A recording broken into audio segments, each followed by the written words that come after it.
All right, Nick, ready? Yep. Jeff, ready? Yep, let's hit it. Punch it, baby.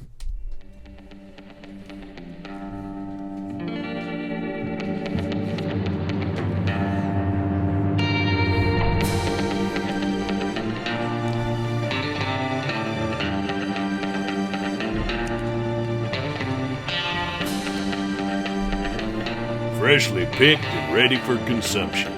Here comes another round of the Radishcast. Blah, blah, blah. Another Radishcast coming in for you. I'm your fearless commissioner and Christmas cheermeister, Mike Fisher. Along with me, just like every time, are my co-host Nick Spillstole and Jeff, Tony Pollard's number one fan, Gregory. Let's turn some rumors into facts. Love that guy. Yeah, big fan, especially after this week. I know, Jeff. Nick, you see you got some holiday cheer going on, a little sweater action. Yeah, Merry Christmas, everyone. Jeff, how you doing today? You got any holiday spirit, or are you still a little too down in the dumps? Little down in the dumps, but Christmas is right around the corner, so it's cheering me up right now. So. That'll bring anybody back. So as we jump into things, I know we originally said we were doing the awards show this week. We're on a little bit of a short week. Obviously, we're recording on a Tuesday this week because of Christmas.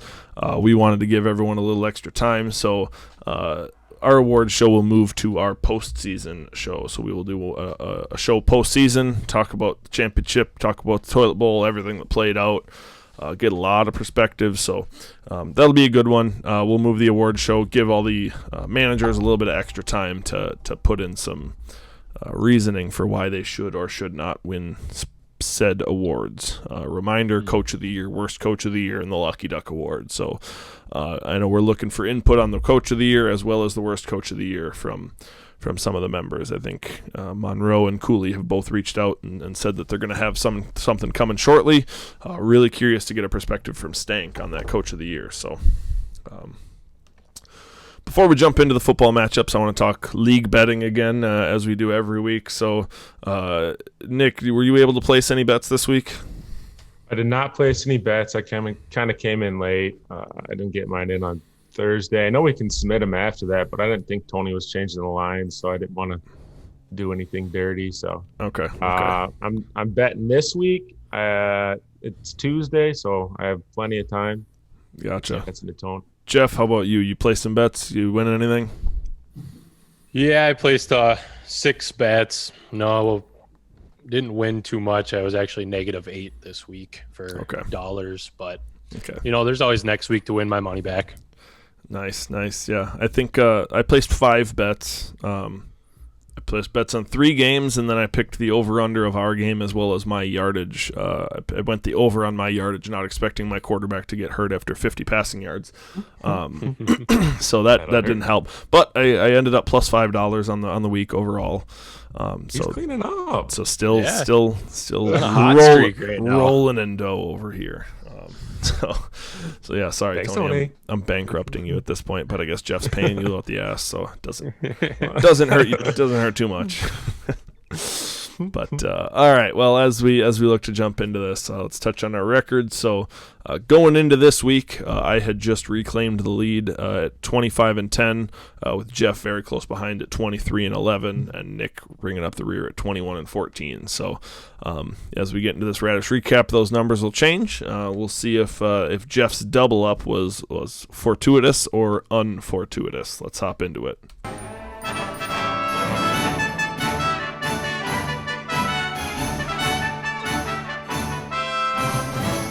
This here's the Radish recap. All right, the Radish recap coming at you. So first game we're going to talk about is the Aaron Rodgers football team and Coach Tony Fisher taking on I Am Left-Handed and Coach Kyle Monroe. Kyle got almost no love on the show last week despite being a 3-point favorite. Nick is the only one that's got you. So Nick has the lead here. Took the win there. Jeff and I both got it wrong, as well as both of our special guests getting it wrong. Kyle Monroe took some offense to it. 152-115. He took it out on the football team. So Jeff, I'll let you take this one first. What'd you see in this one? An important matchup. Got Monroe to the championship game. Yep, the late edition of the game of the week, and Kyle made that so. Tony did not quite show up in this one, but you just look at Kyle's team once again, had guys that just popped off. You had Murray, Waller, Hopkins, and just consistently guys putting up double-digit numbers between that 13.6 and 15.2 with Cole Beasley. I mean, Tony is just a tough week. A guy scores 152.84 points. You're almost never going to beat that number. So Josh Allen made it interesting on your side, but your KJ Hamler and even Juju curse of the dancing on the logo didn't happen or didn't help you out too much. So tough week for you. Yep, and obviously, we talked about Arizona maybe not having, him having the bold triple player stack from that game, and he was really relying on them having a good game, and they came through for him in a big way. So, that helped. Not everyone went off. Tyler Lockett and Tyreek Hill had a modest game for what he's been doing, but 14 modest game. Yeah. but take 14 but when you consider anyway. when you consider right. but really everybody else came through for him. Chase Edmonds, Cole Beasley, even some of those deeper plays ended up working out a lot. Nick, Tony's side of the ball, was there any? I mean, obviously 152 points, tough to overcome. Is there anything he could do? Right. Nothing he can do looking down at the rest of his team. I mean, that Hamler is a tough start, but I mean, looking down here, you got, I don't know who else you're going to start. Larry Fitzgerald. So I know Tony actually reached out to me and just kind of in jest said, am I crazy for starting KJ Hamler? Do I have that much balls? And really it was because he knew that Parker was injured and ended up actually getting ruled out. So it was really the better play, because otherwise he was going to be waiting on Parker. But Denver looked booty in that game. So didn't Hamler go off the week before too? So he did. So he was chasing points a little bit. Game, so I don't know. Cole Beasley, man, he's sneaking up on there. He's a good start week to week. With John, that, almost probably better. Yeah, John Brown with John Brown being out, it's been a big one. Which I think John Brown might be eligible to come back this week. So I'll be curious if that's the case. Is he? That is curious. Yeah. But with a look at that, obviously that's a huge game, getting Coach Monroe to the championship game, where he will face the winner of Grizzly Adams and Coach Alex Cooley taking on Benny and the Jets and Coach Ben Stelzer. Cooley the 1-point favorite in this one, pulling off the 127-117 victory. I'm the only one that had faith in you, Cooley, despite how much I have general disdain for you. But when I picked you in this one, the 10-point win, you were favored by 1. So really, this one was tight. It was a nice, closely contested match. Nick, why don't I throw this one over to you first? Yeah, you can even hit the drop right away. I'll do it. Nick's bum of the week. Spare any change, sir? No, off. So my bum of the week is Kareem Hunt. We were talking before this. I think, what did he need, Mike? He needed 14 points. Seemed like he needed 14 points, and he's done that in about half of his games. Yeah, exactly. You expect a little bit more out of Kareem Hunt. That's brutal for Ben in a close match here.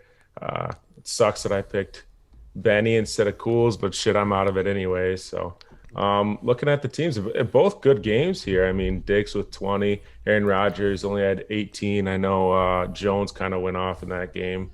I mean, it was just a good game on both sides of the ball. I'll be curious to see, because is McCaffrey coming back this next week? They haven't committed either way to what I've seen, but I expect it is early in the week yet. But they have also I would expect him to be out there. Yeah, they've said a couple times, on the notion of shutting him down, because they're out of the playoff hunt.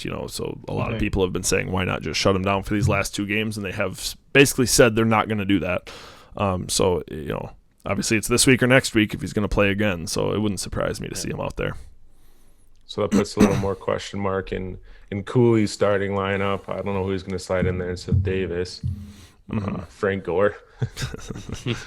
Which, I don't know. He had 13 points. I mean, the Jets last week. He had a touchdown last Jets with a monster upset win. So, they're on the rise on the back of their 36-year-old starting running back. Yeah, exactly. But LaMichael Pirine is expected to play next week, so that backfield's... is he back? Is he back? More of a timeshare. They just pulled him off, so he is expected to come back and play in Week 16. Ooh, that hurts. Yep. So, Jeff, I'll throw this one over to you. It really seems like it's been a theme. A lot of high-scoring teams this week. So Coach Ben 117 is nothing to scoff at, but just not quite enough. Yeah, no, to that point, Mike. I mean, we had guys on both sides of this matchup that kind of went off. They had good weeks. Lamar Jackson outperformed Aaron Rodgers by more than 10 points, so that was a good plus minus in the quarterback matchup between the two. Mike Davis, Cooley's favorite player, and besides maybe his kicker, Koo, didn't have the greatest of week. But on the other side of the ball, Kareem Hunt didn't either. So you kind of even those out. But Diggs and Davis, they match out against each other, and really what it comes down to is Cooley's wide receivers had a few more points than Benny's did, and he's been doing that all year. So there's really nothing too crazy here. I do like the Benny Snell play, even with James Conner being out. It worked in Ben's favor, but it just wasn't enough to overcome that 127 total for him. Yep, absolutely. So those are obviously the two real important matchups, and it's going to be a great matchup of David and Goliath going forward. Of I am left-handed, and it's going to be heavily favored in that game. And Cooley's been the Cinderella story so far, so I'm really curious to see how that plays out, and we'll get into that a little bit later. But jumping over to the other game that kind of came out of the playoff teams, the losers from last week, the Taint Ticklers and Coach Nick Stoll, the Southwestern Bandicoots and Coach Kyle Stankowski. Kyle's a 12-point favorite in this one, but only won 104-97, so he did not cover. All of us picked him to cover. We had no confidence in Nick's team, but really this didn't come down to Nick's team being great. It came down to Kyle's team not really slamming the door on him. Hawkinson with 0.8 points, and Robbie Anderson having a pedestrian game against Green Bay. Devontae Adams 7 points. Pretty disappointing for what he usually does. But Nick didn't do himself any favors here, starting James Washington with a big old dud, Michael Pittman with 2.9. Mm-hmm. So, Jeff, I want to throw this one over to you and let you break it down a little bit. Yeah, I thought going into this one, Stank was going to cover it pretty easily, but you touched on Devontae Adams. He was only at 7.7 points. If he puts up anything, not even close to what he has been putting up, but just an average game, a regular Adams game against a not great Carolina defense. Yeah, he covers that spread pretty easily. Gets that five points that we need. Melvin Gordon had a pretty good game, had 2 rushing touchdowns, and the big one is Tannehill. He made the right start at quarterback there. He had a monster game of 37 points, but I don't know, touchdowns. Nick, you made it pretty close. 97 points isn't a great week, but you were able to cover the spread that none of us thought you were going to. So yeah, yep. So I don't know if there's much else to say, Nick. Anything else? Nothing much. I mean, James Washington, I was kind of chasing points the last 2 weeks. He had a couple good weeks, and I have no faith in Chark or Gallup, so I sent them to my bench. Pittman, once again, disappointed. Now that the last 3 games, now that T.Y. has been going off, so I guess I could have played those two instead of Pittman and Washington. I probably would have won, but yeah, I thought I was going to be much worse. I mean, Russell Wilson with only 12 points, that hurts. I just want him to start cooking again for next year is where I'm at. So you want him to be Jeff's pretty good game though. Jeff's just start cooking player, or yes. I don't even know if I want him to do that. He probably won't cook any. Please start cooking at some point. Good God, please cook. Last week we were correct with Stephon Diggs, so yeah. There's some faith in there. Barely. But that's Jeff's keep on cooking. This is a totally different segment. Jeff's just start cooking. Like, please, make a sandwich. Yeah. I don't know. I'll take anything. Get us going. Make a sandwich. Some buttered noodles. All right. With that one out of the way, I'm going to jump down a few spots on our show doc to the SCLSU Mud Dogs and Coach Troy Heck taking on Old Man Joe and Joe Thomas. Joe was a 10-point favorite in this one, did not cover the 135-131 victory. Me and Jeff got this one right. I wanted to jump to the other game that really didn't matter, and then kind of finish ourselves up with the toilet bowl games. So Joe getting the win, didn't quite cover. I don't know if there's a lot we want to go in depth on this one about, but Nick, why don't I throw it to you first? Yeah, I didn't cover, which sucks. Both really good games by both of these guys, 135 to 131. Keenan Allen was hurt going to this game, wasn't he? Yep. He played Yeah, very few. If I had to estimate, he probably only played 20% or less of snaps. And that was kind of the reason you gave, Mike, I remember that you told Joe not to cover that. Correct. Should have listened. I should have listened. I got stats. I think you made your decision, Nick, solely off of what Mike and I solely. chose. Solely. Yeah. I was going to pick Troy, I think. Just a boat of confidence. Yeah. No, looking into this one, I mean, Joe Montgomery is having a hell of a finish to the season. Getting DJ Moore back off of injury, you'd like to see him get some points, and 16.2 was no bad game by any means. And really, Troy is 1-2 punch of Henry and Mahomes kind of carried him again. So. Yeah. And Fournette too down there. That was a good start with Rojo. Yeah, it's interesting. This game has the second and third highest scoring teams on the week, so they beat anyone but Monroe this week. Both teams we were high on coming out of the, barely missing the playoffs, that we were, guys that you wouldn't want to play if you were in the playoffs, and this is clearly why. They both have teams that can put it up. Going to be scary next year. Both probably should have made the playoffs over me, to be honest. If we're being honest. Yeah, I would get on board with that.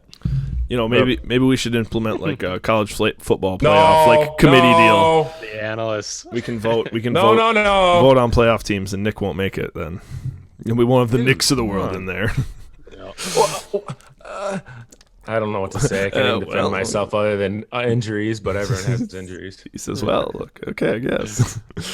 All right, so we'll hop into our next one. So the first matchup of our Toilet Bowl. So Lick McCaffin-Medak and Coach Jordan Chartier taking on Ball Is Life and Coach John Lamers. John was a 3-point favorite in this one. Jordan won 113 to 90. All of us picked this right. We all had confidence in Jordan and absolutely zero confidence in John, maybe more so. We have one quick thing I want to touch on, and then actually something special. So Jeff, I'm gonna throw this one over to you. Jeff's worst coach of the week. Yep, it's kind of a reoccurring theme we got going on here. So old reliable Johnny Boy is our worst coach of the week here. I mean, you look at the scores across the league, and everyone pretty much had a solid game, put up some high points. John only getting 90.5 points was easily the worst one throughout the whole league here, and ultimately led him to, again, being the worst coach of the week. So I hope to see a repeat of this segment again next week. So yeah, I bet you do. Yep. So Jordan's hot right now. He's on a 2-game win streak, 3 if you include the bye. But it's interesting. So we were actually able to sit down with Coach Jordan after his thrilling victory, being able to pull out some late wins and get himself out of the toilet bowl. So why don't we jump over to that interview and hear what he's got to say about some of these things. All right, welcome into the Radishcast interview guest. So we got Jordan Chartier, coach of Lick McCaffin-Medak, here with us today to talk a little bit about his team and some of the happenings around the league. Big week for you, Jordan. Welcome in. Yeah, thanks for having me. It's an honor to be on here. I enjoy what you guys do every single week. Always gives me a lot of good laughs, and I look forward to watching every week. Yeah, we're happy to have you. We've enjoyed watching you, although it hasn't been maybe as fun for you to be playing lately. But this week you were able to escape the toilet bowl. Big, he's on a win streak now. If you include the bye, that's a 3-game win streak. So, you were able to get out of the toilet bowl. Actually, your first game of the toilet bowl, able to sneak out against John. Were you scared? Were you getting concerned maybe of having to make that highlight video, having to get that last place trophy? I mean, there was one point in the season I was talking to Jeff, and I legit was like already starting to put some thought into it. I don't know if this was going to be against the rules or not, but I was going to get Jason Hawk involved just so it would be a little bit more professionally done movie. I would allow it. I would have tried to do most of the legwork, but I just would want his guidance on some things. So I was already starting to think about it because I thought for sure I was going to be doing it, but I'm just glad that I'm not now when it's all said and done. The boy got hot at the right time. That's what it comes down to. Yeah, and George, correct me if I'm wrong, but I think you told me about that like after week 3, so it was pretty early on. Oh my gosh! Probably right after the Dak injury and McCaffrey. Both those guys went out at the same time, so that's probably part of it. No, I'm just kidding. It was later, but it was about like week 12 or so. No. Okay. it was like right. It was right in the middle. Okay, more reasonable. All right, Jord. The next portion of this interview is I wanted to get your feelings on the tattoo bet and what your thoughts were going into it, and how excited you were that you didn't have to get the tattoo. I was on my way back from Madison on that Sunday, and we were gonna have a Sunday fun day at Kevin Fierra's house to watch the games. And as we were going, I started to have a few beers, and needless to say, I was starting to get a little tuned up, and I pretty much as I was watching, I just accepted it. I'm like, yep, I'll be getting a tattoo. It is what it is. Leading into it, I wasn't too nervous. I mean, I felt like my team had a chance, and I know you guys touch on it almost every week. It's like if Derrick Henry has one of those amazing games, you're probably not going to beat Troy. Yeah. But if he doesn't show up, you got a good chance to beat Troy, and Derrick Henry didn't show up. So, I think it was a fun bet, but I mean, I guess I'm glad that I'm not getting the tattoo when it's all said and done. I got a question for you here, Jord. Moving from this year to the next year, you think you're going to have that big jump? How close are you to being a competitive team?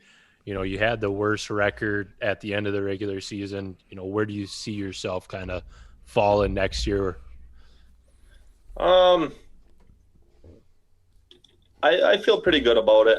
I know there's a small sample size on McCaffrey and Prescott, but I mean, you look at those two guys, that's 55 plus points that I've been leaving on the bench right there alone. And like I said, I don't expect them to probably carry that average all the way through, but even a Dak averaging me 20 to 25 is better than Bridgewater at his 17 points a game. And then my running backs have been all over the place with Gaskin injured and just trying to fill that position. So having McCaffrey come back too, I mean, that's going to be a huge boost. And then also even Sutton as a wide receiver is.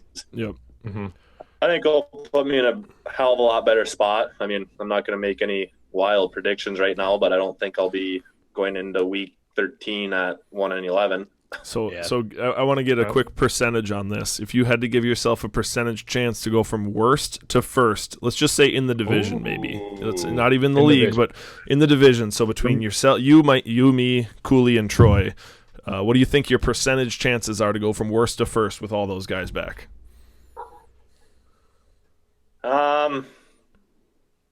Percentage-wise, I'd give it about a 65% chance. Oh, wow. Nice. Pretty confident. I like his team going forward. I do like it. I was just going to mention that. You touch on some of these acquisitions he had, Tanya, Claypool, even Marvin Jones. Like, those are some nice pieces that with a healthy team, he can kind of, manipulate his lineup on matchup basis. And then, Jones and McCaffrey and Dak, if he comes back like this, there's a lot of points like there. Yeah. That's very top. That's super top heavy. But yeah, Claypool, if he does something going forward here. Crowder, decent. But Marvin Jones, I don't know. Galladay, he's been out all year, so he's probably not going to get the same production going forward. But it still might be a decent flex spot. Yeah, see if Ty stays alive. The 65% feels high to me just because I look at Cooley's team, the current division winner with Barkley coming back, and I look at Troy's team, who hasn't had a sniff of Joe Mixon all year, now is going to have that too. So they both got big pieces coming back too. Maybe not as many. Jordan's got a lot more for sure, but no, I love the confidence. I love to see it. I think it's going to be a really competitive division next year. What about your plug too, Mike? You're in that division. You want to plug yourself? So no, I like my team. I like I think when you look at my rookie running backs, obviously they they're really starting to pop off now that they weren't, they were kind of so at the start of the year. So that's probably my big change. But I'm the one guy in that league our division that doesn't have, a major injury coming back. I think Dak will help that offense, and Elliott will be better next year. And so I've got, pieces when Burrow's fully healthy and T. Higgins is with him, but I don't have like one guy that is the difference maker. So, I look at the rest of the teams in the division. I'm concerned for where that division is going to lie, because I think it's going to be the most competitive one in our league. I've been cussing my team out behind the scenes, so I had to give them a little bit of confidence going into next year. Nice. I give it that 65%. Yeah. I'm on board with it though, Jordan. All right, let's go to the next question here. Who do you think is going to win the championship, Kyle or Cooley? It's tough to go against Monroe right now. It's just every week he's putting up big numbers, and the other tough part about it too, I just struggle really pulling for Cooley in anything at this point. Don't we all? Long time enemy of the show. I hope that's not a theme for the show, but he I don't know. He's a different character. So is Monroe for that matter. But I'm gonna have to go with Monroe winning that one. If I was a betting man, which I might get in that betting this week. Who knows? Oh, nice. Okay.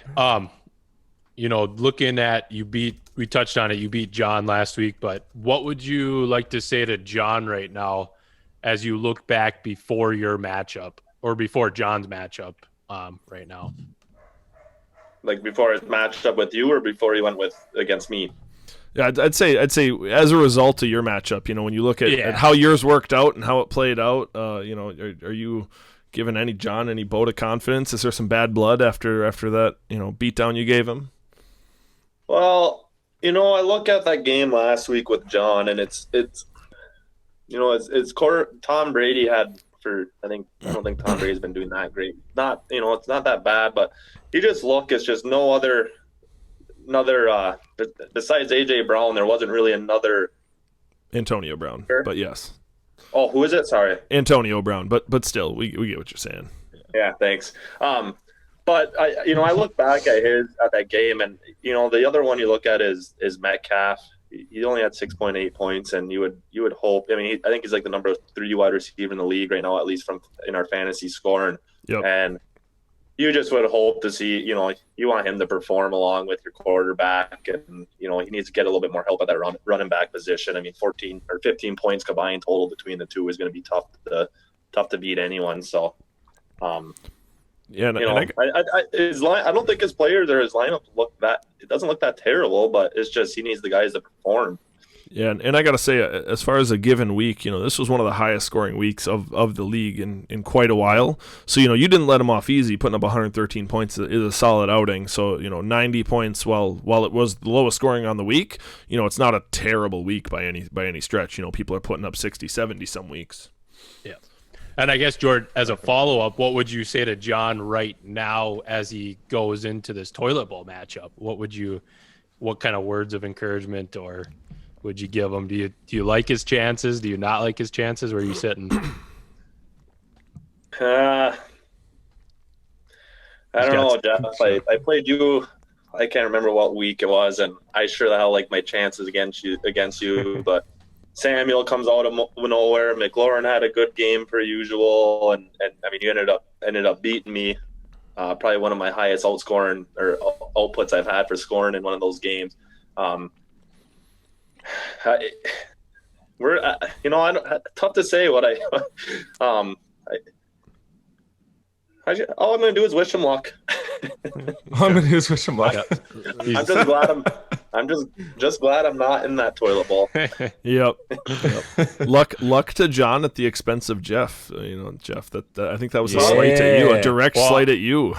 If I had to choose between Jordan and John, who I'd want to play, I don't think I'd want to play Jordan with McCaffrey. So, yeah, there's always that chance he's playing. There's always that, I'm glad that I'm not facing Jordan with kind of his stud running back there. So, yep.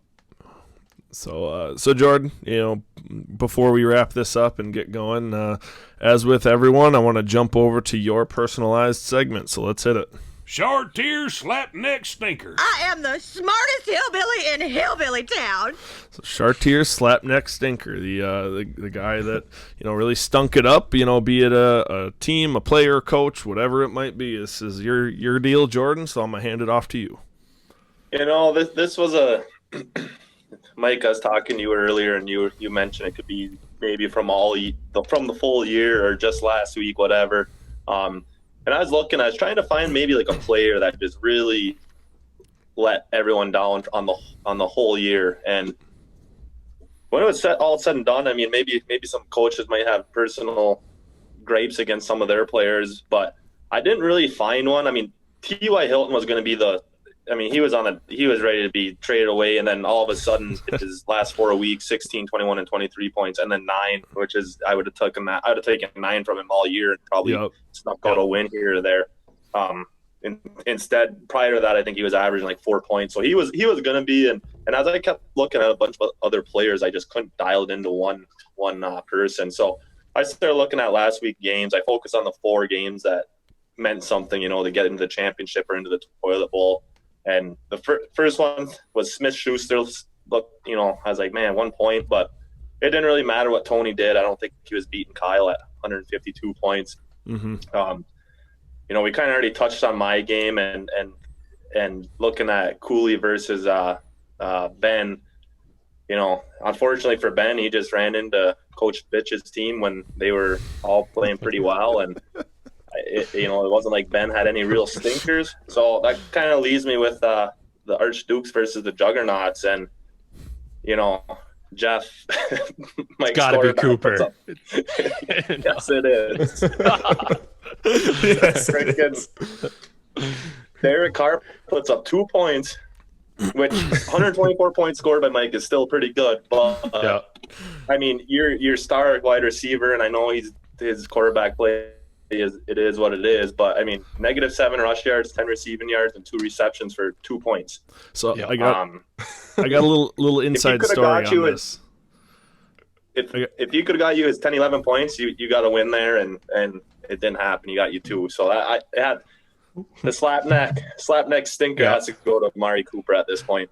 That's a great pick. I mean, even he got me 2 points. If he would have got me 3 points, I would have covered even. So it's like that guy, I saw that and I was just like, man, let me down. I think earlier in the year, he let me down pretty big too on one of those games. And I ended up losing. I think it might've been to Stink. I can't remember, but just brutal. I got a fun little inside story on this one. So Jeff, on last week's show, famously, we were talking about this matchup, and Jeff's been rooting for some injuries lately. So we were talking about this matchup, and Jeff says, "Oh, I hope Derek Carr has a bad game. Not injured. I hope he doesn't get injured, but I hope he has a bad game." And so what does Derek Carr do? He goes out there and gets injured right away. So I was like, "Jeff, you bastard!" Jeff putting his little curse on. So I came back and I texted Jeff and I said, Jeff, I hope Amari Cooper doesn't get injured out there. I really hope he doesn't. And it's funny that's the one guy that just actually lays an egg for him. So I returned the favor with a little bit of a hex there. No, that's good. Suck it, Jeff. Maybe you guys will already touch on it at some point in the show. But I did notice too in Cooley's game, his kicker outscored Benny's by 9, and that was damn near the difference. I mean, not quite, but it just about was. And I don't know. That's another reason why I have to pick Monroe over Cooley when going back to that previous question.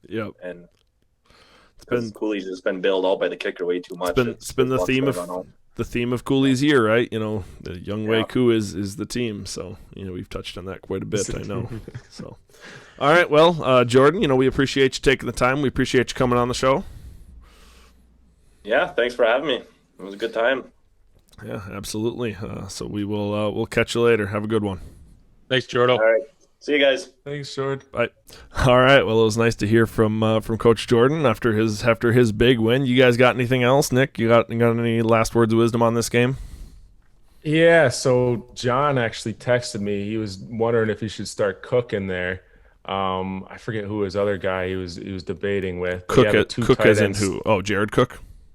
Yeah, the 2 tight end start he was rolling with. Which, I mean, Zach Moss's been playing all year. He would have got a couple more points. Nothing really to help him win this game. But I know you've been a big fan. Tight end. You've been a big fan of the 2 tight end stack in this show going back. I am not a fan of that, especially how tight ends have performed this year. Except for Jordan's been pulling it off a couple times with the double tight end start, actually. Jeff, any last notes on this game? Just looking at Jordan's lineup, he got solid performances from the Jones brothers, Aaron Jones and Marvin Jones. Yeah. Two guys that really pulled it off for him. Slightly less famous than the Jonas brothers, but yeah, it's close though. It's close. It's pretty close. Depends on what crowd you got. So we'll jump into our last toilet bowl matchup and the one that hits the closest to home on set here. So we got the Exalted Archduke and Coach Mike Fisher taking the win over Jay's Juggernauts and Coach Jeff Gregory. I was a 6-point favorite, and just like always, I delivered by 7 points, the 124 to 117 victory. Nick, aren't you glad you decided to bet on me? Yes, I am. Yep. Double right, baby. So we got Jeff. This was Jeff decided he wanted to try to pull back into it and asked for the double up last week, which we granted. So this counts as a double loss for Jeff. So maybe adds a little bit more stray in our pick range, but yeah, no, this was a scary game for me. Obviously, we talked a lot in that Thursday night game. Carr got hurt right away, and Jacobs had a great game. So I pretty much accepted that I lost. I had all but written myself off. I knew there was no way I was going to come back on 2 points from my quarterback. And lo and behold, I had just everyone had a great game. It seemed like, even Jonnu Smith, he only had 7.7 points, but that's a hell of a lot better than he's been doing. So, I was thrilled with how everyone performed. I was thrilled that, I was able to put Tony Pollard in there with confidence after Zeke was ruled out. So, I was very not confident about starting Zeke. I actually pulled Zeke and was going to start J.D. McKissick, but then I got the news and was able to make that switch. So that was huge. Jeff, on the other side of the ball, I mean, was there any decisions you were tinkering with or anything leading up to the game? About the only thing would have been the Curtis Samuel play. I was looking at Higgins, potentially playing him. I was looking at Mooney as kind of a shot in the dark. Ultimately decided on Samuel. One thing I wish I would have been able to make a decision on would have been if Gesicki was healthy enough to play, and I probably would have slid him in over Ingram. We don't know what he did or would have got, but I would have felt a little bit more confident going into that late game, needing 7 points to hit the cover and 13 points to pull off the win than I would have with Gesicki than I was with Ingram. I didn't feel good about him. I mean, Mike, you touched on that Tony Pollard play. As soon as I looked and saw he was in your lineup, I was like, oh man, I'm doomed. That's a good play on his end. And ultimately he had that late touchdown that decided to break three tackles and go beast mode and carry it in for that 40-yard run. But you look at my lineup, you look at Cooper and even Kenyon Drake at that point getting 5 and Cooper only getting 2. Those guys just seriously underperformed. And if I pick up 1 point, I cover that spread. And really, if they hit their average, I win the game. And Mike, you put up 125.5 points with no quarterback, essentially. I mean, that's just a hell of a week on your end to kind of scrappy, pull that one off. And it was really important for me to win against you with Hollywood Brown in my lineup, a guy I traded from you. I actually purposely played him. I didn't feel like I wasn't, super confident, but I made the narrative streak to myself of, he knows he got traded. He knows he wants to stick it to Coach Jeff. So, Nick, and it turned out to be the right call. It did. It was him or J.D. McKissick, or it was him or Jacoby Meyer. I mean, so I made the right call by 0.2 points there. Nick, anything else you saw in this one?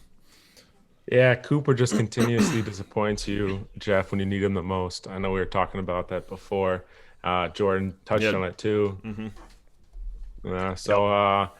Besides that, I mean, looking down on your bench, I mean, you probably wouldn't have started Gio against Pittsburgh. Like, that's not a play you would normally go with. I was rolling with him for weeks too, and like I think the last couple weeks I've had him in my lineup, and he's gotten me 3 and 5 and whatever it was, just terrible. And then going against Steelers, I was like, there's no way. I was not expecting that game to go that way. That's for sure. Yeah, but, that was crazy. It'd probably sneak into your lineup next week, is my guess. I was watching. We'll see it. It all depends on if Mixon's healthy or not, but he does have a favorable matchup. I think he's going against the Texans, so. I was talking to Mike about that earlier today. I could see him in there, especially if Mixon is out. So, yeah. I was watching that game last night with Olivia's dad, who's from New York, huge Bills fan. The Bills just moving into the number 2 seed with the Steelers taking another, terrible loss. So he was pretty excited about that. That was definitely interesting. So with this week's games out of the way, our records are sitting at myself at 29-12. Jeff falling back to 25-16. Nick, you sitting tight to not being last at 24-17, only a game back on Jeff. Coming for you, Jeff. Uh-oh. So I've pulled away a little bit, it seems, but Nick and Jeff may be battling for that second place here. So. With all that, why don't we drop into a little bit of a filler segment? Ask me the questions, Bridgekeeper. I'm not afraid. This here's Mike's. Will it happen? Mike, so the way the NFL draft sits right now, all 12 of us in this league are definitely going to be tuning in and seeing where some of these potential college football players fall. But will the Jags draft Trevor Lawrence with the now number 1 overall pick with 2 weeks left in the season? Do you think he ends up suiting up in a Jags uniform? It will happen. That was Mike's. Will it happen? All right, why don't we take a look ahead? Only 3 matchups to discuss, but 3 big ones.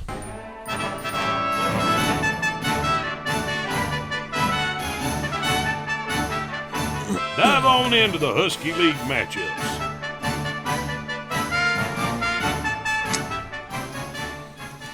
Husky League matchups for this week. So let's start where the money really counts. The championship game, Grizzly Adams and Coach Alex Cooley taking on I Am Left-Handed and Coach Kyle Monroe.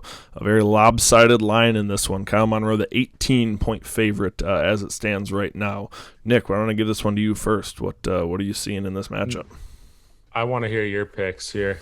Jeff, is that okay? Because we're fighting for second. Scared.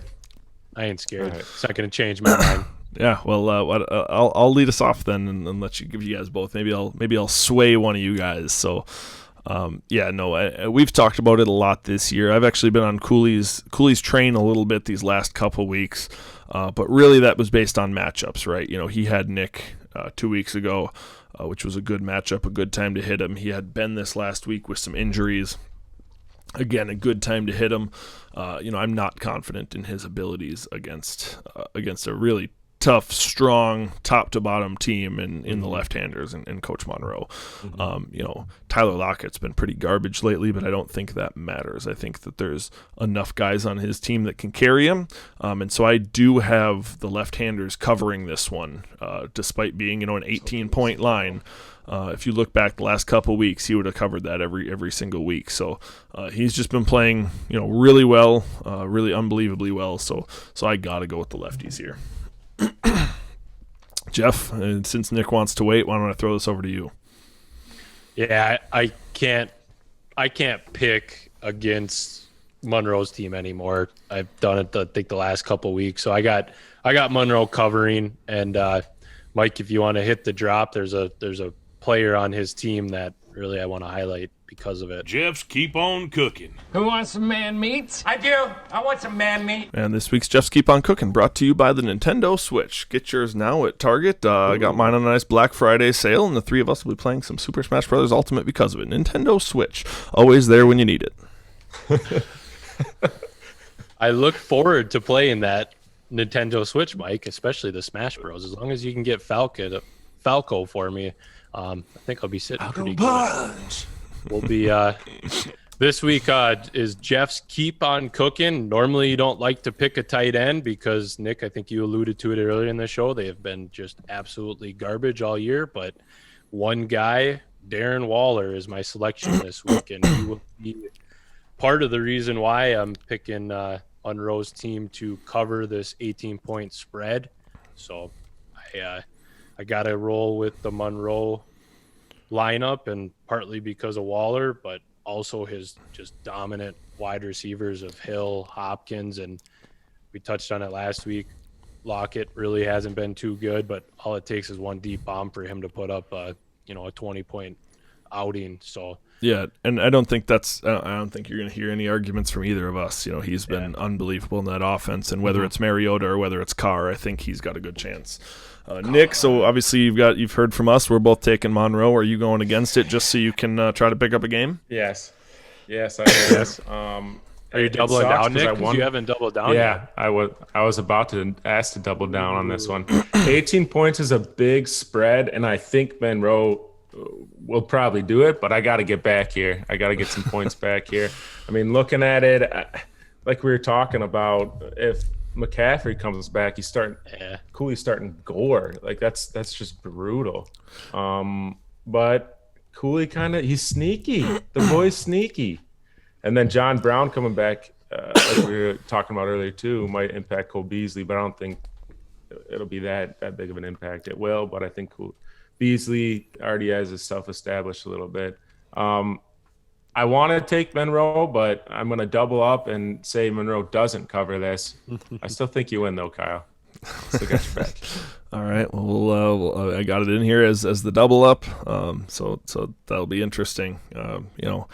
Tough to double bet against a guy that's just been setting fire to the league lately, but that's all right. I'm really curious. So we were able to sit down with Coach Alex Cooley on the other side of the ball and talk a little bit about his feelings on this matchup, as well as just him being the Cinderella story moving into this game and into these playoffs in general. So why don't we jump over now and take a listen to what Cooley's got to say.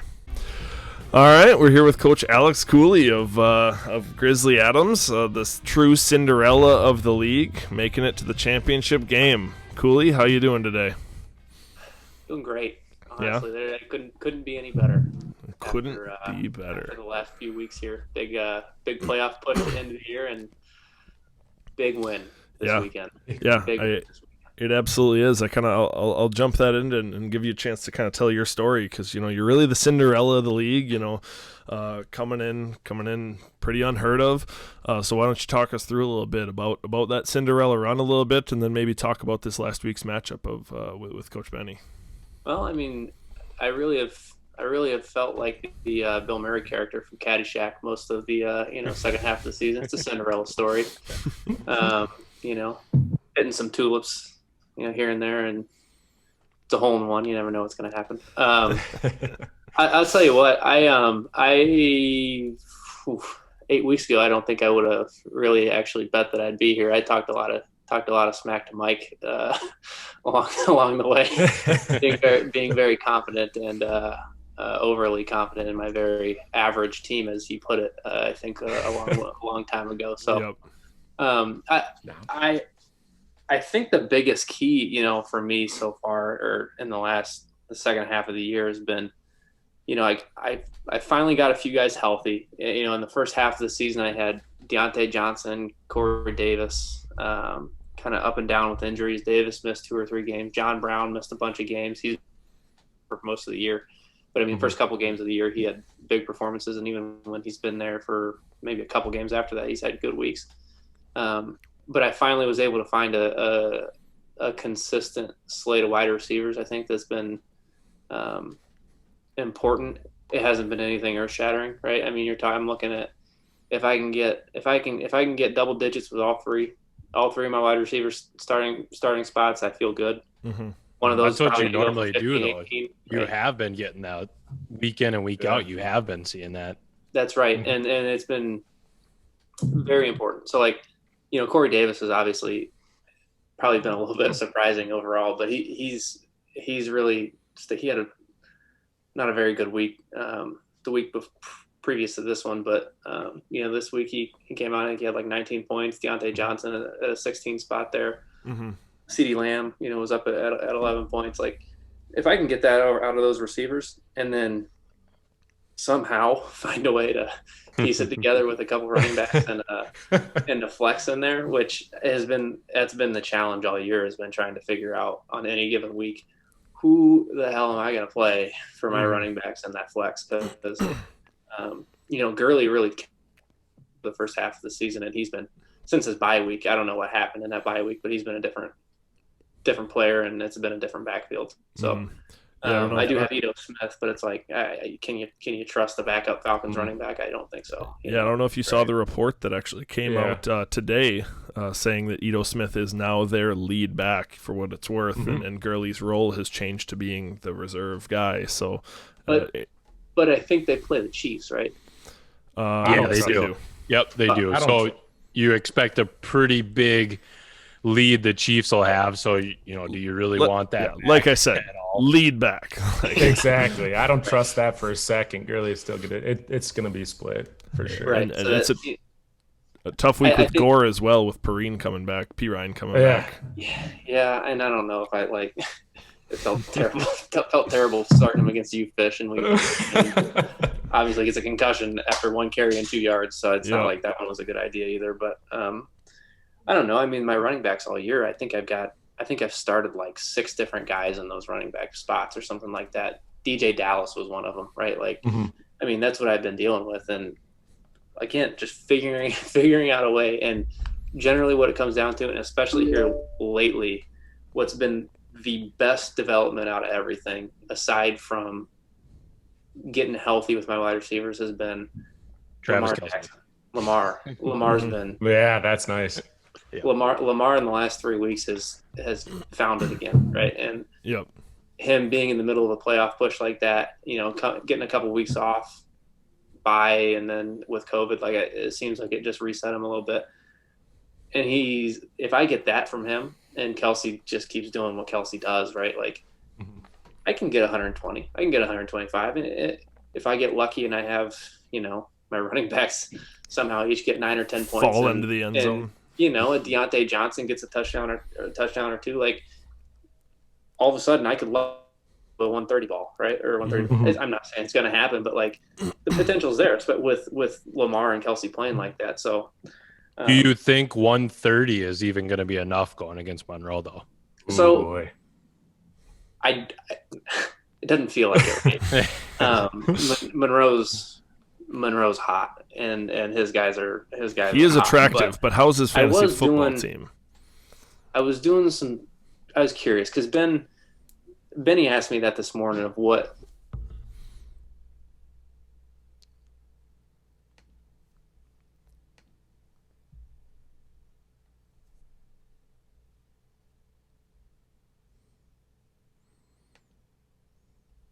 Looking at some at the scoring for the year, and what I found was interesting. So there's only been 8 times in any game this entire season, playoffs included, that somebody scored over 120 points and lost. So only 8 times, and only 2 of those times have been after week 4. I want to ask after week 4. So those first few weeks, guys were kind of healthy, and then started getting some injuries and stuff. So since week 4, there's only been twice where a team scored more than 120 points and lost. Was it both against Kyle though? That's another thing you got to look at. No, Tony in week 13 against Kyle was one of them, and then Joe and Troy this week. Yeah. Okay. So, Kyle. I mean, anybody playing Kyle in these weeks would have happened to him. But just the randomness and how it happens. If you hit that 120 mark, you're giving yourself a very good chance, overall. Now, again, playing Kyle is a little bit different story, but even with him, I mean, if you go back to, I think, his game against Joe a few weeks ago when Tyreek had that 50 ball, he as a teammate, I think he only had 124 that week, he loses that game if Tyreek has a normal game, right? Yep. So it's not out of the question, but it's an uphill battle for sure. Snowball's chance in hell is what I told Mike the other day. So so I do think it's averaging. Who? Kyle. Oh, I have no idea. I'd have to. Lately, it's been 140. I think. I don't know. 113 over the course of the season is what I just got. Because I do see that I know you put that 120 number out there, but even if you go down as to 115, if you drop it even just a couple points, I mean, this last week alone, 3 teams scored 115 or more. 115, 117, and lost. So it's a really that's tight. That's not a normal week though. Yeah, last week, it was a high last scoring week. Was week. crazy. Yeah, and anything can happen, right? But like on any given week over the course of 15 weeks this year, it's been 8 times that somebody's hit 120 and lost, and it's only been 3 times that somebody's been above 125 and lost. So okay. So if you get 125, you're feeling pretty good. That's all you can do. That's all you can do. That's all. I'm not feeling good by any means because Darren Waller might go for 25. I don't know. Right? But like I feel like I don't know. I'll shoot my shot anyway and see what happens. Yep, absolutely. So, all right, let's go to the next question here. So, do you see yourself as a lifetime enemy of the show, or do you think there's some room to improve in the coming years, Cools? So there's no improvement needed. Let's be clear. The only reason I'm an enemy of the show is because our commissioner is a jackass. Guess who wrote that question? Wasn't me, Cooley. Yeah, well, it is what it is. I'll take the enemy of the show role and own it. I'm fine with that. I will say the enemy of the show, but a Cinderella story. Possible? I will say, Cooley and I, our relationship has improved significantly since the rivalry week. There was a lot of animosity leading up to it, but lately we've been texting, we've been cordial. I think I pushed Mike's buttons pretty good once or twice before that game. I think. not even necessarily all the way on purpose, but I got him. I think the week before I got him pretty good. He did. I'll let the listeners in on this one. So Cooley did. He texted me, and it was one of those situations where I actually wasn't even 100% sure if he was joking or like just playfully talking shit, or if he was being serious.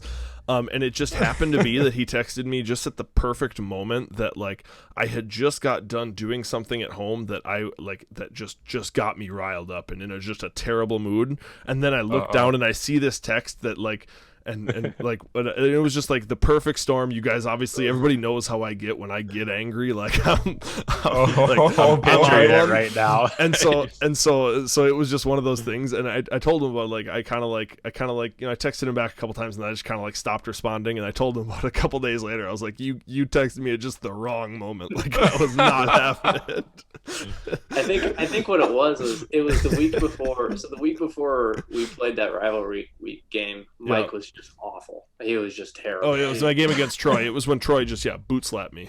And I think Mike's quarterback. I think Cam was Mike's starting quarterback, and he scored 2.5 points. And was my best quarterback. Backup quarterbacks were negative or 0.6 or something like that. So I just sent him a text, and I was just telling him how much I enjoyed seeing him at this point in the year not able to even start a 5th grade quarterback to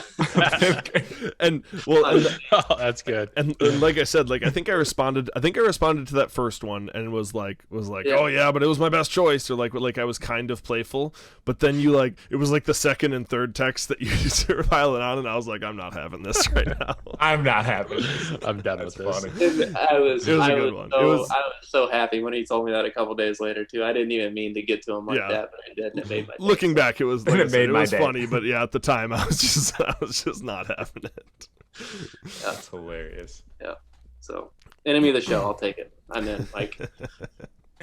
Cool. I got a question for you. We touched on it, I think, week 1 or 2 or show 1 or 2, but can you kind of give us a baby watch update? What do you got? What do you and Kate got going on here? It's interesting. It's interesting that you asked that question because I happen to be in the future room of the little lady right here. So we got some reorganizing to do this week. You don't want the couch bed to be the a couch is permanent going to thing? stay in here. Okay.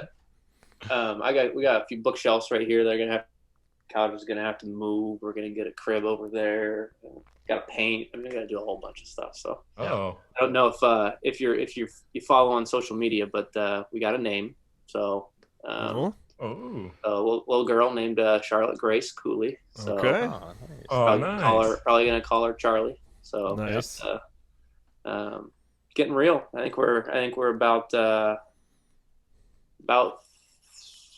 months out still, 3-4 months out. But it's due date's like April 24th or April 25th. It'll probably end up being a little bit sooner than that. But it's Daddy Cools. Nice. It's crazy though, man. Like Papa Cools.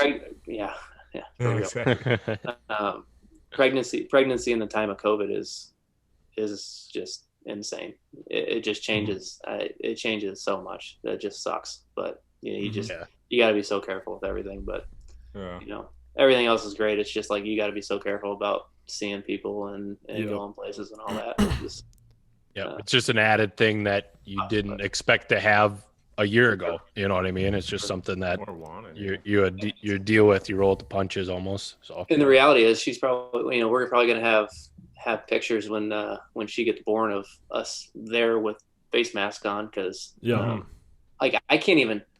I was able to go. We had the 22-week anatomy scan ultrasound last week Monday, and that's the only appointment that I've been able to go to. I'm not even allowed in the damn hospital to go to anything. So like when she's born, I am the only one that's allowed in there. Like you can't have anybody else. And I think we're probably gonna have to be masked up the entire time. Like I'm probably not gonna be like able to be like fully face to face with my daughter until we get her home. If I had to guess, I don't know that for sure, but crazy.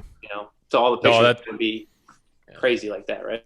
Yeah, that's kind of the stories that Molly tells me at day in that she works with this. It's a real thing. So you definitely got that ahead of you, and that exact scenario that you just described is in the near future here for you, and sometime in April. So, but I appreciate the update. It was one of those things that we talked about and hinted on and discussed early in the show, and we're a few weeks later, and just wanted to see what the world of Papa Cools looked like here coming up. So, Well, she's got 2 arms, 2 legs, 10 fingers, 10 toes, normal looking head. So we're in good shape. Nice. all good to hear. Good. All right, Nick, get us back on to important topics like fantasy football. All right, cool. So who do you think's gonna win the toilet bowl between Jeff and John? Well, what do we define as win?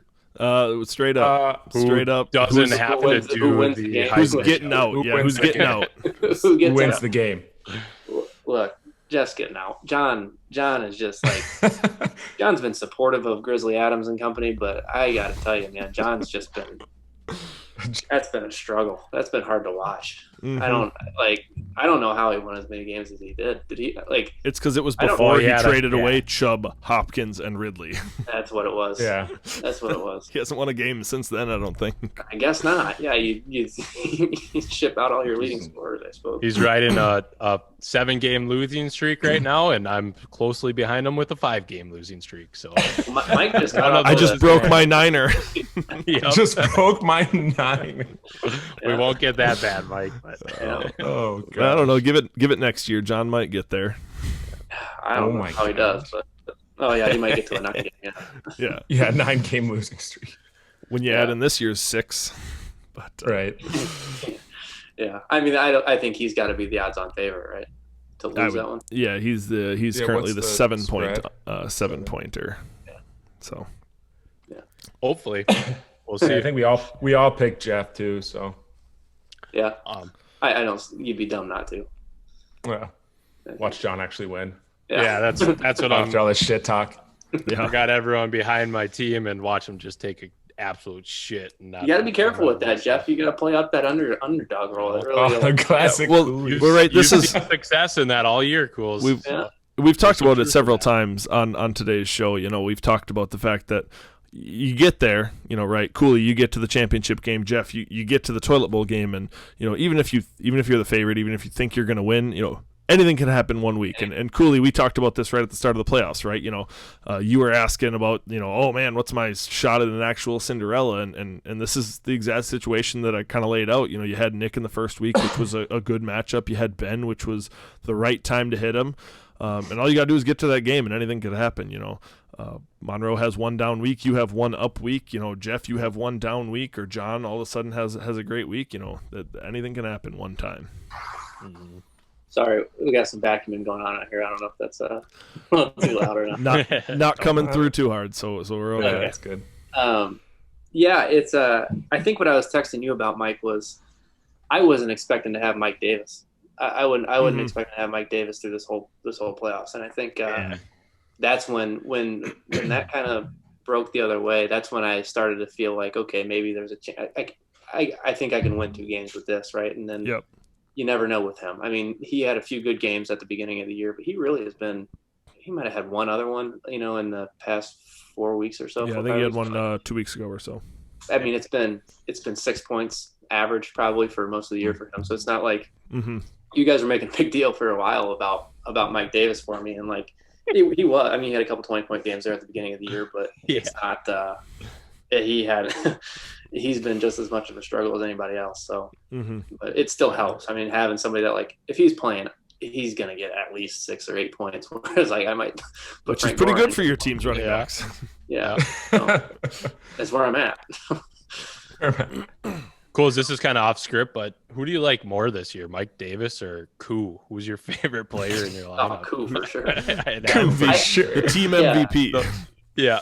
I really considered, making a name change there partway through the season. That was the kick and coolies or something like that, because I thought that'd be a pretty good one. But look at last week's game. I won by 10 points, and Koo outscored your kicker by 9, right? Yep. One of the big differences right there. So he had a big 50-yarder to create a little bit of separation, because he had 6 points with, I don't know, it was probably in the fourth quarter or something like that, and he had a 52-yarder, and it was huge. Yeah. So cool. I guess, what would you like to say to Monroe right now? If you're looking at Monroe as you're preparing for your game and your matchup, what do you got? What do you got to say to him? Oh man, I don't have a whole lot. I don't want to go your route and like wish for injuries or COVID or anything like that. So. Jeff, just a minor injury. Outside of that, I just hope Lady Luck's on my side, because I don't know what else I got. Well, I want him to finish the game, but I mean, if they're out for 3/4 of it, it's just maybe too much to ask. Has a little stomach bug that day. I don't know. The problem is, man, I honestly didn't feel great about my matchups last week. Benny talked me into it a little bit as we were chatting before the games, but like, there's not a whole lot of them that, like, I don't have anybody going through. I don't have Lamar against Jacksonville or something like that. I got Kelsey against Atlanta, and that's probably the best matchup that I have. So it's not like I'm not feeling super great about it, but at the same time, like, survive in advance, anything can happen in a 1-game scenario. I feel like I'm the 2009, 2010 Butler Bulldogs. Yeah, that's exactly what I was thinking you were going to go with. So that's a little Gordon Hayward, Shelvin Mack action here is what I'm hoping for. A little magic, maybe be able to toss up a heave at the end of the game for a prayer. Maybe Cool hit a late field goal to win it for you. Young way getting 21 this week to propel you. Yeah, it's happened before. I mean, it's happened before. We all know it. That's actually the way I beat Jordan, I think. Second time. The second time. All right, Cooley. Before we let you go, we want to jump into your segment. So why don't I hand this over to you? Cooley's Southern Perspective.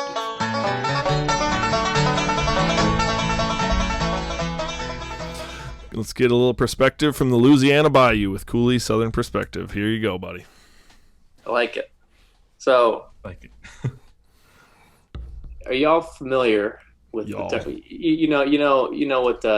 crawfish is, and crawfish is a very important part of Louisiana culture, and we are familiar. I'm a big crawfish fan. I do enjoy it a lot. Yeah, I just had some last night, actually. Oh yeah, there you go. Yeah. Have you ever heard the term crawfishing? Do you know that one? Nick, is last night considered what in your new time? In your book, is last night 5 a.m. 5 a.m.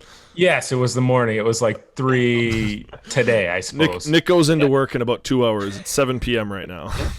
Yeah. But no, I am unfamiliar with that phrase, Cooley. So crawfishing, crawfishing when a crawfish moves, they actually, especially when they're trying to get away from some danger, get away from something a little questionable, they start backing up. They go tail first, and that's how they move.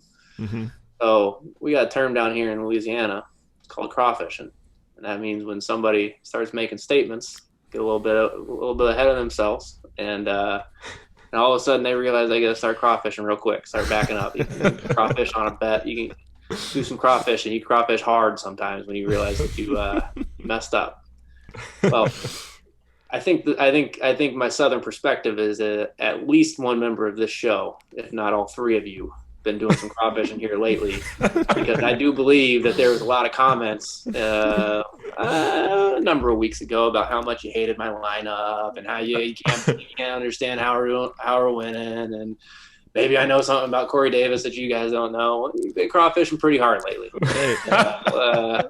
Well, Grizzly has the championship game, so that's a little Southern perspective for you. I love it. I will say in defense of the show, I think that's what makes us good show, hosts here is, we're not so dead set in our ways. We're happy to change our minds when someone's doing well, but I'll take the crawfish and I'm happy to be doing it. So, yeah. I'm definitely doing it. You guys, I'm actually picking you, Kyle, to not cover that 18-point spread. Not you. I didn't want. Kyle not to cover. 18 looks pretty bad. I'll be honest. It doesn't look good for me. All right, Cooley. Well, we appreciate you coming on the show. We appreciate you taking the time. Longtime enemy of the show, so I can't really say good luck this week, but maybe my co-host can. We appreciate having you on. We're in the money. We're in the money, baby. Yep. That's true. We're in the same boat, man. It's only one game. We got to find a win. Jeff. You got to bring it. Big weekend, buddy. All right, Cools. We appreciate you taking the time. Have a good one. Yep. Thanks, Cools. Yeah. Bye. All right. Well, that was nice to sit down with Coach Alex Cooley in that interview. We didn't actually interview him yet, so we actually are going to interview him after the show. Some editing magic's going to make it seem like it already happened, but we have no idea what he said. So I hope it'll be a perfect flow. It'll sound perfect. Yeah, it'll be a great interview. Yep. Best interview we've had yet. Happy to have him on the show. Great points, Schools. Great points. Yep. So we'll jump into the next matchup that has some real importance to it, and that is the championship runner-up. So the Aaron Rodgers football team and Coach Tony Fisher versus Benny and the Jets and Coach Ben Stelzer. Ben's a 1-point favorite right now. They're playing for third place. Nick, I'll hold off on you. I know you want to hear what we have to say first. So why don't I just give you guys a little bit of an insight as to how I'm going to go in this one. Mike's against the expert's pick. Are you going to listen to a big dummy, or are you going to listen to me? So I got to go with Tony in this one. We've talked about it a lot, really, in the playoffs, especially when you get this deep. I can't bet on someone that's got big holes in their lineup. And honestly, even Tony without Michael Thomas, with the potential of Parker being hurt, I think that's something he can overcome. He's got the guys. He's got a really strong running back group. But when you look at Ben's team and Russell Gage, it worked out for him this last week, but I just don't know that it's going to work out with him every week. So I got to bet against Benny in such a close 1-point line, and I got to go with Tony in this one. So, Jeff, why don't I toss this one over to you? I'm going to go opposite of you, Mike. I'm actually going to have Ben cover this one. And mostly because of how I like Ben's matchups and his players. So if everything kind of holds how it does without any injuries and stuff like that, you got Rodgers was a little upset with his performance last week. He's going against Tennessee. I could see him having just a monster game. Hunt against the Jets. I mean, that's a pretty nice matchup. It doesn't get much better than that. If they get up early, you might see more of Hunt running the ball and some garbage time carries. But Diggs against the Patriots with no Gilmore, it looks like. I don't know if you would Patriots. Sorry. No, I'm just giving you shit. But, Diggs had a great game last week, and I think he's going to keep on going. And then even Cooper Kupp in a high-scoring game with the Seahawks this week. You got to let a lot of that stuff, and with Tony having KJ Hamler in his starting lineup, I don't know if I would play any of the Broncos wide receivers. He does have a strong running back group, but I'm rolling with Benny this week. Yeah, and you make a good point. Juju, obviously we saw how bad he was this past week. He's not necessarily someone you want to count on. KJ Hamler, same way. So Nick, why don't I throw it over to you? What about you? What are you thinking in this one? Since you guys both split here, I mean, I'm trying to go for second place, but I have originally that Ben doesn't cover this. I got faith in Tony. Looking at the lineups, yeah, Hamler in there and Juju Smith-Schuster, that sucks, but I think that his running back crew is going to lead him to victory here. I don't think Snell's going to put up that kind of game, or even Connor going forward. Yeah, I don't see Benny winning this game. I know he's got Dalvin Cook in there. Against New Orleans, he's still projected 17. I think he'd still go off. We talked about that time and time again. Matchup proof, basically. Eckler should have a big game against Denver. So, yeah, I'm going with Tony here. Ben doesn't cover that 1-point spread. Okay. Yeah, with the way Josh Allen's been playing, I mean, that dude has just been on fire. So I don't blame you guys for going that route, but you're gonna be wrong.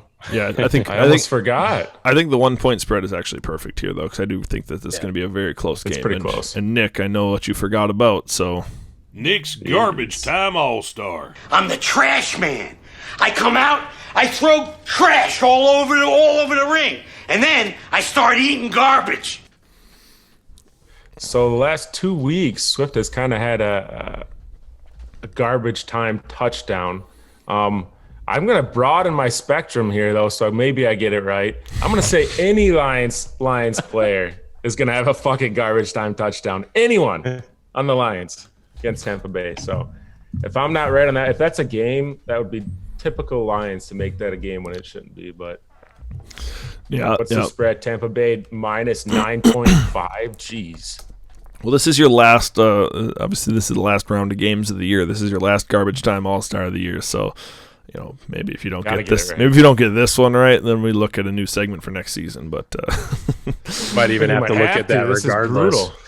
But yeah, this has been brutal. But yeah, no. So that's all good stuff. Obviously, that game's important because the winner still gets some sort of money output. So I'll be watching that one closely.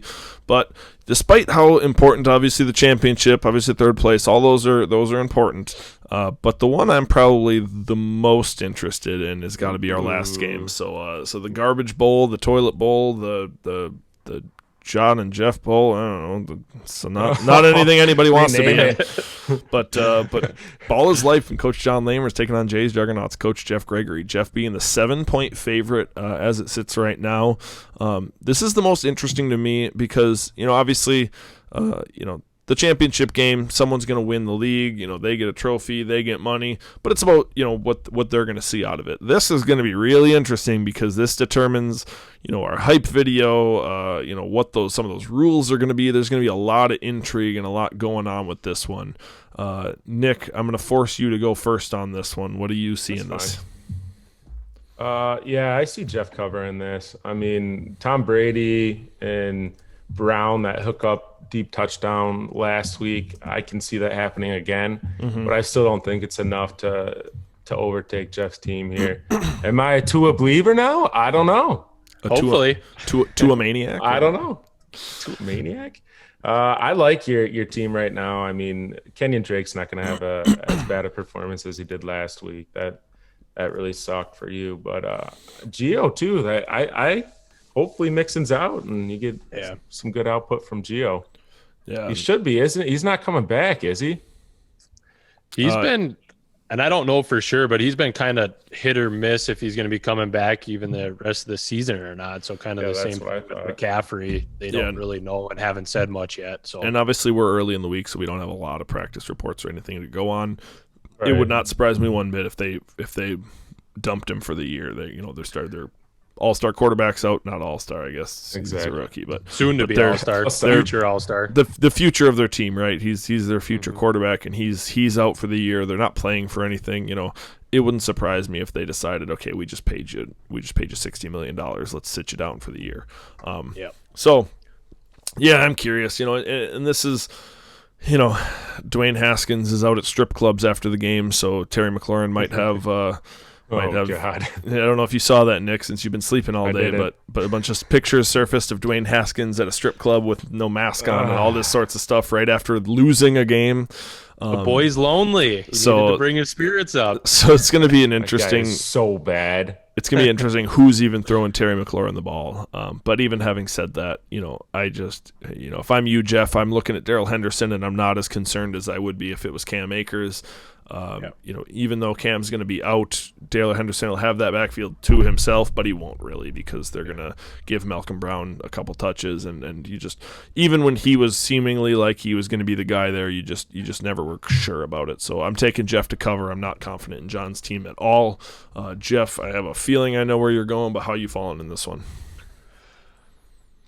I gotta go with myself. I gotta cover this. I gotta find a way to not only win but cover. So, I look at John's lineup. He's got Hardman, kind of a long shot, boom or bust, could get a long touchdown. Perryman, same way I look at Hardman. He could break one. Brown, same thing.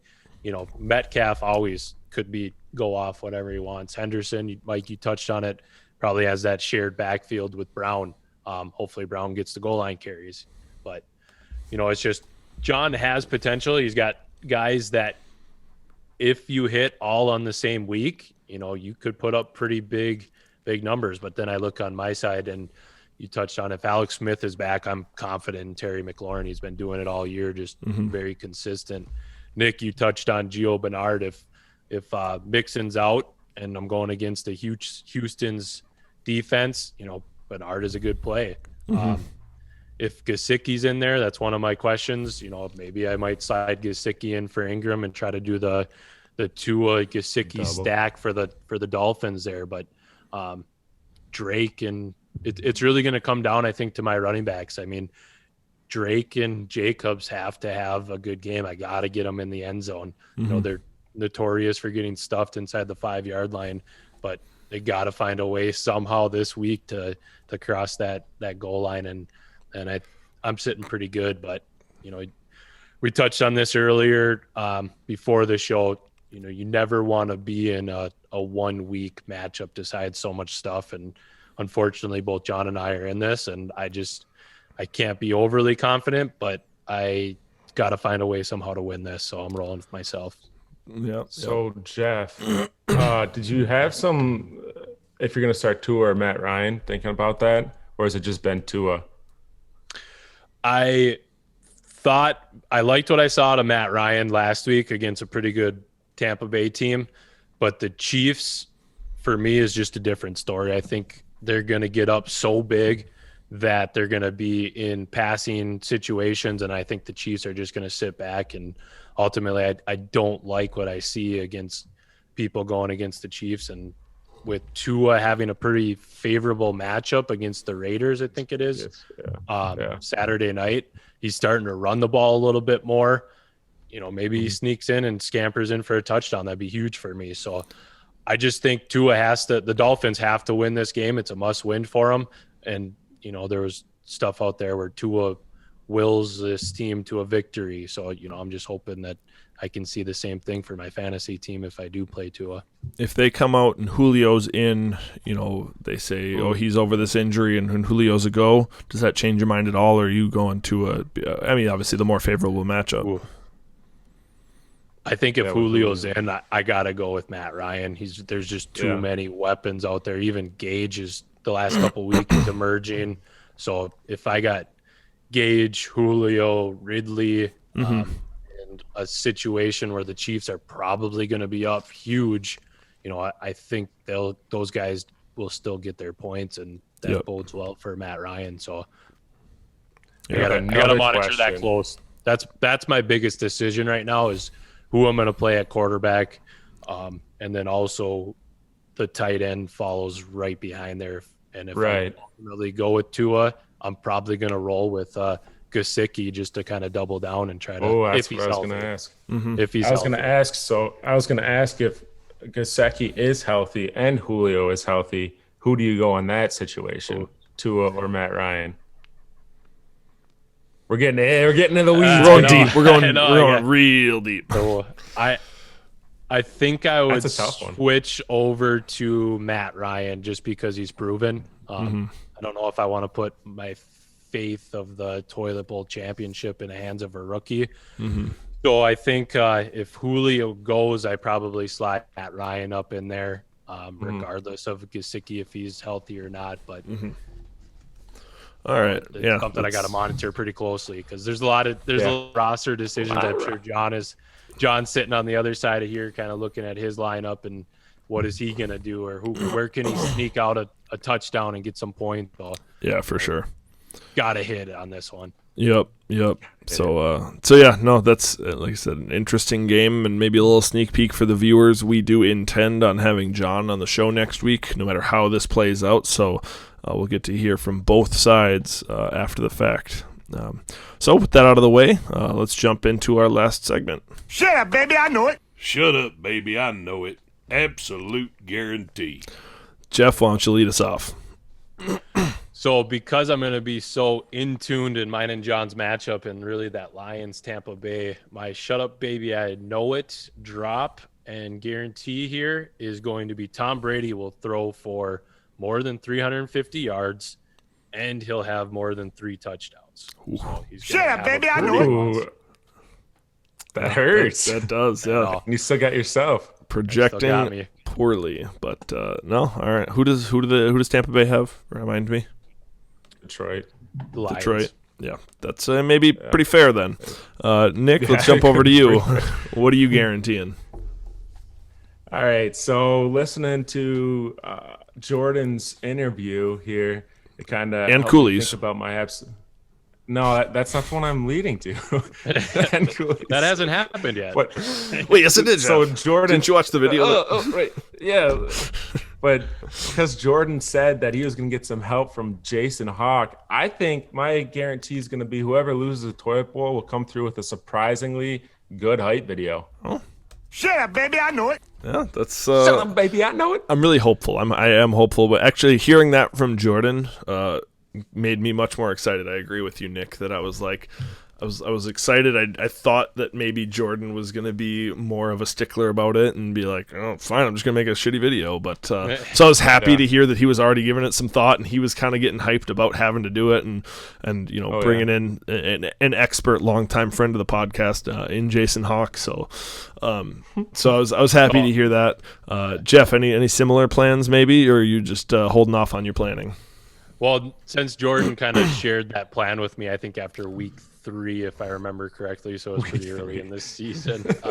I can't steal the dude's idea if I am the toilet bowl. So, but I got some things that I'm sitting on and looking into right now. If for some reason I am the toilet bowl champion, but I haven't gotten past that too far because I don't intend to be doing it. So. Yeah, smart. All right, so I'll bring up the rear here. So my shut up, baby, I know it absolute guarantee is more intended as something to put the league at ease a little bit. As we are approaching the end of our first half season of podcasting, the podcast will go on. So we will be continuing this on. This is not a one season thing. We aren't getting sick of this. We're having a lot of fun. And so my guarantee is that this podcast will continue next year and hopefully beyond. Shut up, baby, I know it. So to that point too, Mike, we got some ideas, and for our listeners, we got some ideas that we want to bring into on some different segments and different things. So you have to stay tuned and see kind of the year 2 evolution that we'll be into. Yep, constant work's been going into this and trying to improve every week. So that's a great point. So quick recap: we got Monroe for me and Jeff. Nick going with Cooley on the double down, hopefully hoping to pick up a game. I don't know if he's confident in that or if he's just making the pick. Super confident. And then he just doesn't have any more dimes. I don't have another option. Playing for second, baby. Me and Nick have Tony taking home third place. Jeff's confident that Ben's going to be able to pull it off. And then all three of us think that it's Coach John Lamers out here making his hype video at the end of the year. We've all got Jeff -7. So with that, I appreciate everyone's time. Good luck out there to everyone, unless you're playing, I guess, Jeff. Have a good one. Webster's Dictionary defines radish as A swollen, pungent-tasting edible root high in potassium, which can help lower blood pressure. Or more importantly, 3 guys spitting nonsense and talking about fantasy football. Add salt and pepper and chomp into another episode next time. See y'all later.